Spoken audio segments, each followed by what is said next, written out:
Okay, so what is the value of logic? When we think about the value of logic, we should think about both the value to the individual who is learning about logic and doing the practice problems and going through the translations and the proofs and so on. And also, we should think about the value to society when we think of logic as an enterprise or a discipline and what it contributes uh, to civilization. So, at the level of the individual, there's sort of three main sort of things that logic gives individuals. So, the first thing is that simply we learn the many of the rules of correct reasoning, like modus ponens and modus tollens, and so on. And these rules are made explicit, and we get a lot of practice with them. So we learn to spot them, we learn how to use them correctly, and we also learn what not to do. We learn about the invalid rules of inference and what doesn't work, and so on. And that's really important. Frege thought of these rules as sort of the logic, as the laws of not reasoning as much as the laws of truth. So you can also think about that. So you can think about validity as a type of transition from true sentences to true sentences, and the various rules give us the laws which allow us to go from true sentences to true sentences. The other value of logic has to do with uh, having a type of having a type of disciplined and organized way of thinking, of reasoning, and arguments. And when you do your proofs in logic, you really have to be explicit about your premises are and what your conclusion is and what the steps are in between.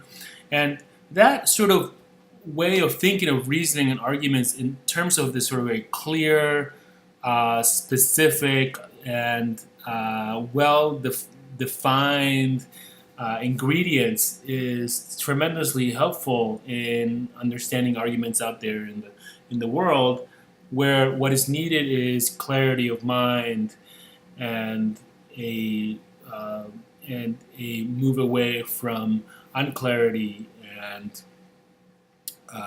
obscurity. So I think logic is very helpful in that way in helping us see reasoning and arguments in this organized, clear-headed way. The third way that logic is helpful to the individual is comes up in the translations. When you translate English into logical language, you really get a appreciation for language, for natural language, and how natural language actually has, in many cases, where it might look very messy, but in reality, underneath has a very neat and objective structure, logical structure. And you can say very clear things about the relationships between sentences and also the relationship between various parts of a sentence with each other. And so you get this. I mean, this is actually what happened historically. So you get this appreciation for once you start looking at the logical structure of arguments, and for sentences, you get an appreciation of languages as organized as organized in this sort of mathematical way, where you might think that language is just like a messy thing that is not subject to formal logical or mathematical treatment. That is not quite right, and logic teaches us why. So these are sort of the values, the value of logic for the individual. It helps you understand the correct rules of reasoning. It helps you organize your thoughts and helps you have a disciplined way of understanding reasoning and arguments. And it gives you an appreciation for natural language. Then there's the societal importance of logic. It's a discipline, and so this is pretty well understood, especially in the philosophical literature. And the first thing is that logic actually, I'm in the camp that logic probably gives us, one of the most important, if not the most, is one of the most important inventions, is one of the most important inventions in civilization. So, for human civilization. So, why do I say that? Well, because it tells you, it tells you why, it tells you how intelligence is possible, how intelligence can arise in a material world. So, in a world of molecules and atoms and physical stuff, how can intelligence arise? How can you get intelligence out of just a bunch of matter? And logic tells us exactly how that can arise, and this was made very explicit in the work of Alan Turing.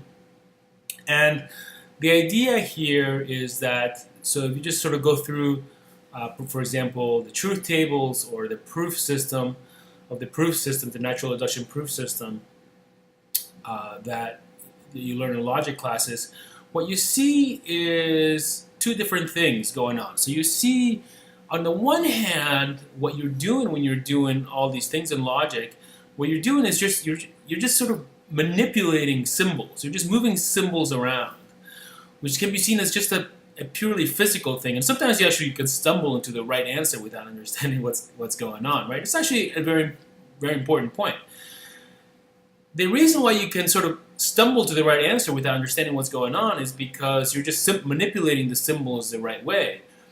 And so, in a sense, that's what computers are doing. Computers are manipulating symbols, but if you look at the big picture of what a computer is doing, the computer is doing something intelligent. And that's the same thing that you're doing in a class. So in class, when you do a proof or a truth table, you're doing something intelligent, but really, at the end of the day, it boils down to just manipulating symbols.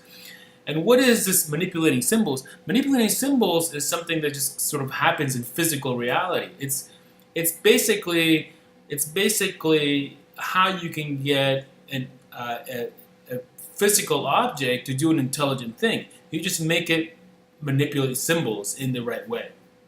So logic actually gives us this beautiful, amazing way of doing something intelligent in a purely physical way by manipulating symbols. And of course, this just is the basis of computer science and artificial intelligence. And this is why I think logic gives us logic is one of the most important inventions in civilization. And the second thing that is related to this comes up when you do translations in logic. So when you do translations in logic, you are basically taking some natural language sentence or some thought, and you're making it really rigorous. You're rewriting it in a mathematical language. In other words, you're rewriting it in a way that sort of a computer can understand. And why is this important? Well, it's because we need to have. The reason why this is important is because it the goal in artificial intelligence, one of the goals is to have computers understand human beings. How can we get computers to understand us, to connect with us, to do what we wanted to do? And one of the requirements for that is having a computer understand us, having a computer understand our language.